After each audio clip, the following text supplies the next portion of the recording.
ತಮ್ಮ ಮುಂದೆ ನಾನು ಕೈ ಜೋಡಿಸಿ ಒಂದು ಪ್ರಾರ್ಥನೆ ಮಾಡ್ತೇನೆ. ಯಾವ ವಿಚಾರ?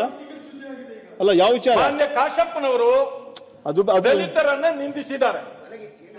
ಏನಂತ ಹೇಳಿದ್ದಾರೆ ಅಂದ್ರೆ, ಮೋದಿ ಅವರು ದೇಶವನ್ನು ಒಲಗೇರಿ ಮಾಡಿದ್ದಾರೆ ಅನ್ನೋದನ್ನು ಹೇಳಿದ್ದಾರೆ. ಎಐಸಿಸಿ ಅಧ್ಯಕ್ಷರು, ವಿರೋಧ ಪಕ್ಷದ ನಾಯಕರು ಮಲ್ಲಿಕಾರ್ಜುನ್ ಖರ್ಗೆ ಅವರಿಗೆ ಇವತ್ತು ನೀವು ಮನುವಾದ ಮಾಡಿರ್ತಕ್ಕಂಥ ಅವಮಾನ ದೇಶದಲ್ಲಿ ಅದಕ್ಕಿಂತ ಉದಾಹರಣೆ ಬೇಕಾ ಸರ್? ನೀವು ಅಸ್ಪೃಶ್ಯತೆ ಬಗ್ಗೆ, ದಲಿತರ ನಿಂದನೆ ಬಗ್ಗೆ ಮಾತಾಡೋದಕ್ಕೆ ನಿಮ್ಗೆ ಏನಲ್ಲ ಸರ್ ರೈಟ್ಸ್? ಇವತ್ತು ನೀವು ಖರ್ಗೆ ಅವರು ನಡೆಸ್ಕೊಂಡಿರ್ತಕ್ಕಂಥ ರೀತಿ ಹೇಳಿ ಸರ್. ಖರ್ಗೆ ಅವರು ನಡೆಸ್ಕೊಂಡಿರ್ತಕ್ಕಂಥ ರೀತಿ, ಮಲ್ಲಿಕಾರ್ಜುನ್ ಖರ್ಗೆ ಅವರು ನಡೆಸ್ಕೊಂಡಿರ್ತಕ್ಕಂಥ ರೀತಿ, ಇವ್ರಿಗೆ ಯಾವ ನೈತಿಕತೆ ಇದೆ ಇವ್ರಿಗೆ? ಮಲ್ಲಿಕಾರ್ಜುನ್ ಖರ್ಗೆ ಅವರು ಎರಡು ಕಡೆ ಚರ್ಚೆ ಆಗಲಿ. ಮಲ್ಲಿಕಾರ್ಜುನ್ ಖರ್ಗೆ ಅವರು ನಡೆಸ್ಕೊಂಡಿರ್ತಕ್ಕಂಥ ರೀತಿ ಚರ್ಚೆ ಆಗಲಿ. ತಕ್ಷಣ ಬಂಧಿಸಬೇಕು. ಮಾನ್ಯ ಮುಖ್ಯಮಂತ್ರಿಗಳಲ್ಲಿ ನನ್ನ ಮನವಿ ಇದೆ.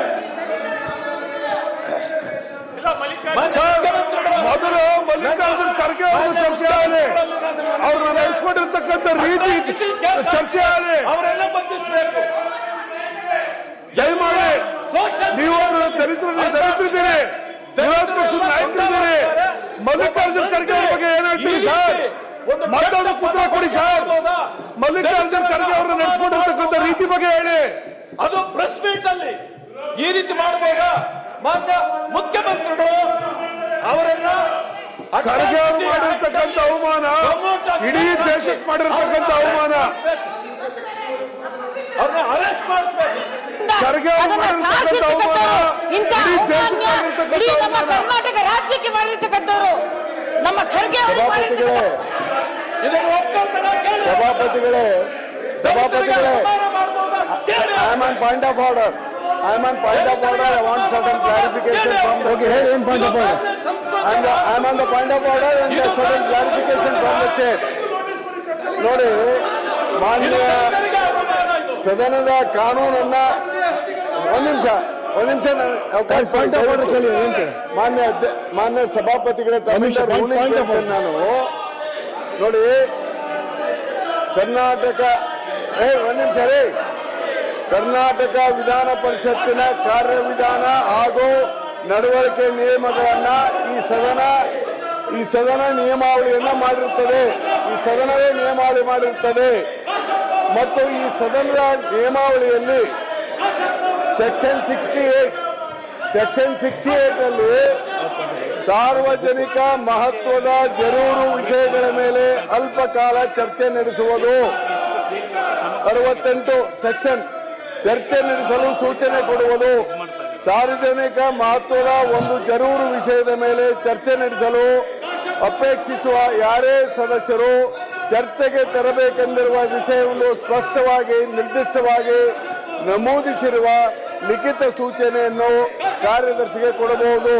ಅಲ್ಲದೆ ಆ ಸೂಚನೆಯೊಂದಿಗೆ ಆ ವಿಷಯ ಸಂದರ್ಭದಲ್ಲಿ ಚರ್ಚೆ ನಡೆಸಲು ಇರುವ ಕಾರಣಗಳನ್ನು ನಮೂದಿಸಿರುವ ವಿವರಣಾತ್ಮಕ ಟಿಪ್ಪಣಿಯನ್ನು ಸಹ ಕಳಿಸಬೇಕು.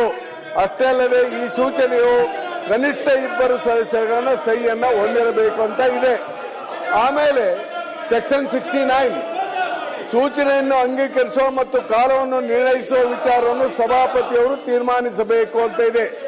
ಅಧ್ಯಕ್ಷರು, ಹೀಗಿರುವಾಗ ನಮ್ಮ ಮುಖ್ಯಮಂತ್ರಿಗಳು ಸ್ಪಷ್ಟವಾಗಿ ಹೇಳಿದ್ದಾರೆ, ಸದನದ ನಿಯಮಾವಳಿಯಂತೆ ನೀವು ಈ ಮಹತ್ವವಾದಂತಹ ವಿಷಯವನ್ನ ನೋಟಿಸ್ ಕೊಡಿ, ಅದಕ್ಕೆ ಸರ್ಕಾರ ಚರ್ಚೆಗೆ ತಯಾರಿದೆ ಅಂತ ಸೌಜನ್ಯತೆಯಿಂದ ಹೇಳಿದ್ರು ಕೂಡ ಮಾನ್ಯ ವಿರೋಧ ಪಕ್ಷದ ನಾಯಕರು, ಮಾನ್ಯ ಸದಸ್ಯರುಗಳು ಸದನವನ್ನ ಈ ತರ ನಡೆಸಿಕೊಳ್ಳುವುದು ಸರಿಯಾದದ್ದಲ್ಲ.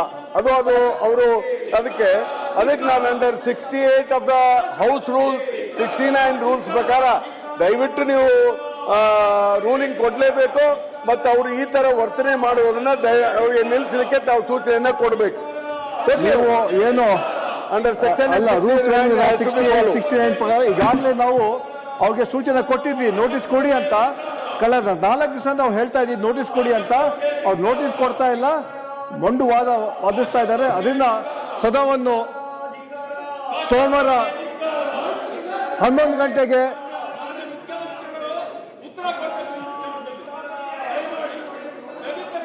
ಅಪಮಾನ ಮಾಡಿದ್ರೆ ಕಾಶ್ಯಪ್ ಅವ್ರಿಗೆ ಕೊಟ್ಟಿದ್ದೀವಿ. ನಮ್ಮ ಹಕ್ಕುಗಳ ಖುಷಿ ಆಗ್ತಾ ಇದೆ, ನಮ್ಗೆ ಹೌದು ನಡೀತಾ ಇಲ್ಲ ಅಂತ. ಕಾಶ್ಯಪ್ ಅವ್ರಿಗೆ ಸೋಮ ತಗೊಳ ಸೋಮ.